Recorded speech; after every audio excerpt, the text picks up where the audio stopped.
So about 25 years ago, not too far from where we're at today, I sat in a hospital room with my grandfather while we waited on doctors to come in to give us a prognosis because my grandfather had skin cancer. And so I remember the doctors coming into the room. It was two doctors, and one took his glasses off, and he started cleaning them, and he put them back on, and he signed, and he says, "Mr. Harvey, here's the deal. If you allow us to amputate your legs, you probably..." They said, "But if you hold on to them, you'll probably die in a few months." Now, I'm not gonna lie to you guys, I started begging my grandfather to get the amputation because I didn't have a father figure in my life, and my grandfather took on the role as being a father figure. But my grandfather decided to hold on to his legs. And so we went back home, and we would spend every day as if it was his last, while cancer slowly ate my grandfather alive. And I was around like 16, trying to figure out my life, and it seemed like my grandfather had figured it out. And I remember him telling me stories about the civil rights movements and fighting in the Korean War, and at a certain point when he was close to the end, he went from being in agonizing pain to having this peaceful smile on his face, and he called for me. And I remember my grandfather saying, "Chris, I'm disappointed in you. I'm disappointed in you because you're such a smart kid. You were on the chess team, you played the cello, and you out here letting these older kids get in your head and manipulate you, and you're my grandson, and I expect more from you." And so my grandfather made me feel ashamed of myself. And so he made me promise that I would come up with some kind of plan to turn my life around. I had no idea how I would do this, but I promised him. And he says, "I want you to promise that you'll look out for your mother." And I was like, "I can do that." And then he joked how he wished he could live long enough to see the Redskins win another Super Bowl. Sorry. And then my grandfather passed away. Now, in Washington, D.C. around this time, my grandmother had this rule that when the streetlights came on, we had to be in the house, or when they were shooting outside, we either had to get in the bathtub or we had to get on the floor at night. So one night, they were shooting in my neighborhood. I got down on the floor, and I read this book, Plato's Allegory of the Cave. Now, in this story, I want you all to imagine prisoners in a row on their knees, as far as the eye can see, mostly men. And they're chained, and they're fed, and they're not allowed to leave their position. And there's a fire behind them that keeps them warm, but it also casts light and shadows on the wall in front of them. So these prisoners will make a daily game out of trying to identify lifelike characters within the shadows. That's the giraffe, that's the bird. And this was their reality, but they were okay with this. But there was one prisoner inside who felt like it had to be more to his life than sitting shackled, eating disgusting food, and laughing at shadows. And so this prisoner decided to starve himself, hopefully lose some weight, and he can slip out of his chains and escape the cave. So weeks go by, and one night everyone's sleeping, the prisoner manages to slip out of the chains. And as he struggles to stand up, because he had never stood up before, and he walks past the fire towards the exit of the cave, and then the sunlight hits his eyes, and he turns away in pain because he had never seen the sun before. And so he's debating whether or not to go back to the chains or brace this pain. And so he decides to brace this pain and makes it out of the cave. And he's instantly blinded by a magnificent light. The air is fresh. He hears water rushing from a nearby stream. He sees green grass. He sees green trees. He sees children playing. And it's so beautiful to him. And as his eyes adjust further, he stares out and he sees birds. He sees the clouds. He sees the sun. And he starts to cry because it's so beautiful. How can all of this exist, the prisoner wonders. And while he's standing there pondering this existential moment, a guard spots the prisoner and says, "What the hell are you doing outside of the cave?" And the prisoner starts to beg the guard, "Please don't put me out there. Like let me stay out here. It's so beautiful. Like, don't put me back down in the cave." And the guard becomes angry. And he says, "No, you gotta go back down there in the cave because that's where you people belong. Down there in the cave, not out here with us." And so the prisoner is rechained and returned to the cave. Now, once back inside, his friends mock him and tease him for trying to be different, for trying to buck the system. And then another prisoner says, "This is our cave. All we got is us. And anyone else who tries to escape, I'm gonna kill you." And then the story ends. You see, this story reminded me of the neighborhood that I grew up right here in Washington, D.C., only a few miles from here. We had a homicide rate around this time of almost 500 in 1 year. There were shootings every single day in my neighborhood. And I remember I would ask my grandma, like, hey, Grandma, who are we at war with? And my grandma would tell me, Chris, just mind your business, just go to school, like no one's gonna bother you. And my mother, who was a DC paramedic, was dating a police officer at the time. And he was like, wasn't a good police officer, he was a crooked cop, kind of like Denzel in Training Day, real smooth, but not a good person. And so one day the police officer shows up and he takes out his service weapon and he smacks me with it and knocks me unconscious.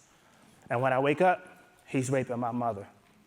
And he takes his fist and he bashes my mom's skull in. Now, my mother survived, but that incident changed our lives forever. We were never the same.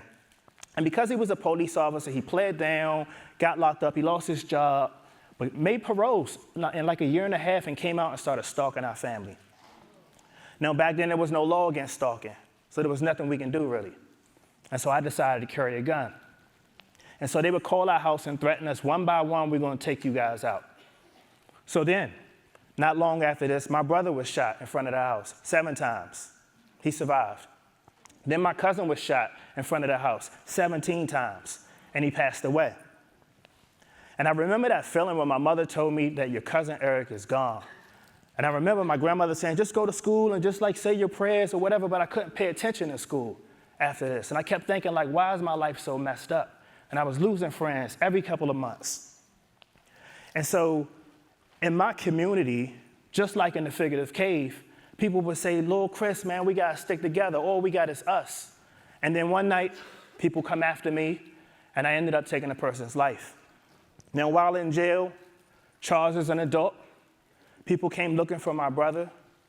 They tortured my brother, and then they killed my father in front of the family and made them watch. My brother survived. To make matters worse, I was found guilty, and I was sentenced to natural life in prison. I was 17 years old. And if you can imagine, going to prison is like being teleported to another planet. Humiliating strip searches every day, no privacy, no girlfriends. And I was sitting there thinking, like, didn't even have a mustache on my face, hadn't done anything with my life, hadn't been anywhere. And I fell into a depression, and I kept thinking, like, I'm a good person now. These people came after me. I didn't want to do this.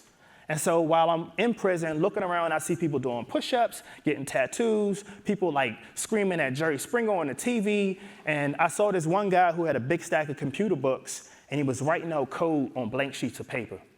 And he also had a life sentence. And his name was Steven. And I said, so what are you working on? And he says, I'm going to teach myself computer programming. I'm going to get out of prison. I'm going to start a software company. I'm going to buy my dream car. I'm going to make millions of dollars. And I remember laughing at him. I said, dude, we got life. You don't even have a computer. How are you going to pull this off? And so he looked at me and he says, they took everything from us. But he says, nobody can take this from us.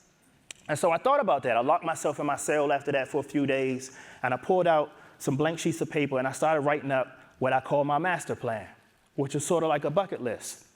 So in this master plan, I wanted to get a high school diploma. I wanted to get a college degree. I wanted to start a business one day that made a difference in people's lives. I wanted to write a book that inspired people. I wanted to buy my dream car, black Corvette convertible with nice rims.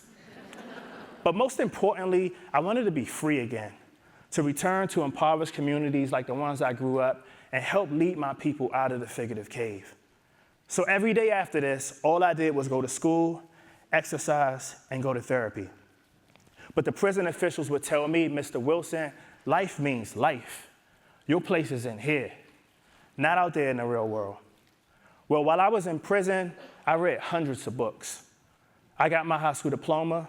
I earned my college degree. I taught myself to read, write, and speak in Spanish and Italian, and went on to study Mandarin.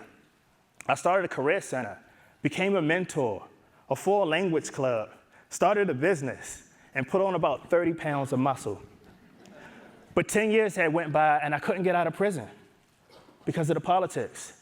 And I remember one day mentoring this young guy from El Salvador, and he says, you know, Chris, I don't really understand why you can't get a second chance to get out. We see all these people get out of prison, and they come back, and they get out, and they come back, and you helped all these people, but yet you stuck in here.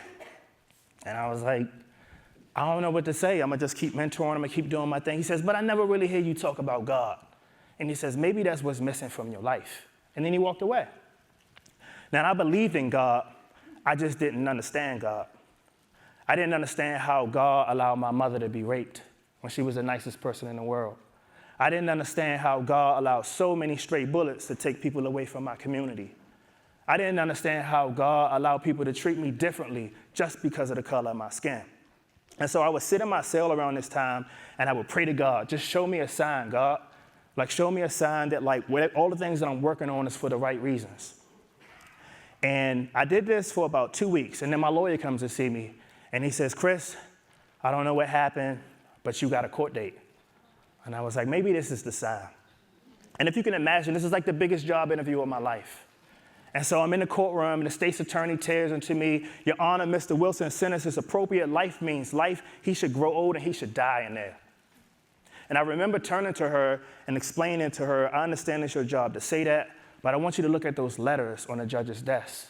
Every year I wrote to the courts, and I talked about what I would learn, like what I would do. And then I turned to the judge and I explained to her like what it felt like as a mama's boy who loved my mother more than anyone in the world to watch her be violated right in front of me by a police officer. I talked about what it felt like to lose 5 of my friends before the age of 17, 2 who died in my arms. I talked about remorse for the crime that I committed. I talked about, despite being in prison with a life sentence, that I tested at the top of my class in college. And then I talked about what I would do if she let me out.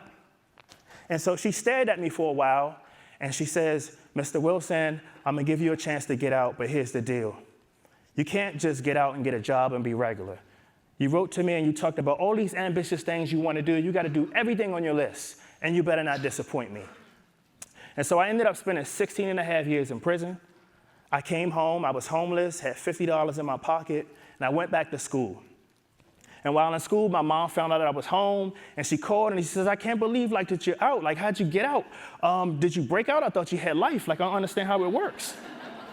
And I told my mom about this master plan and how I was a different person.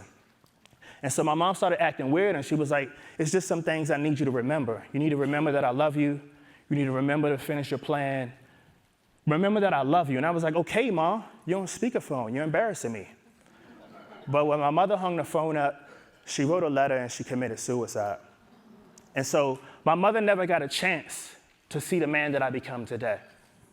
And so if my mom was in the room today, I would tell my mother, I've been out of prison for 8 years.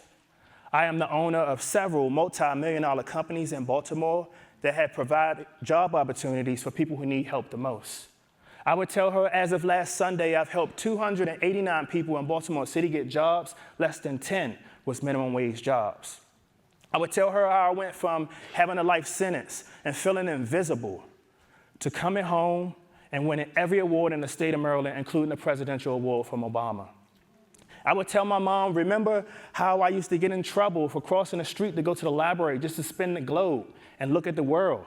Well, just in the past 18 months, I've visited 23 countries. I would tell my mother, remember those little Matchbox cars or those Corvettes that I always wanted? Well, I went out and I worked really hard, and I brought that black Corvette convertible with nice rims that's parked out front. I would tell my mom how I'm only a semester away from earning my second college degree, but that I've been offered full rides at some of the best schools in this country. Or maybe I would just tell my mother that I loved her one more time. You see, people, I now understand why my grandfather was disappointed in me. And it's because he saw potential in me, and he wanted me to make a difference in this world. And that's what I'm trying to do today by telling my story through my book, The Master Plan. Thank you.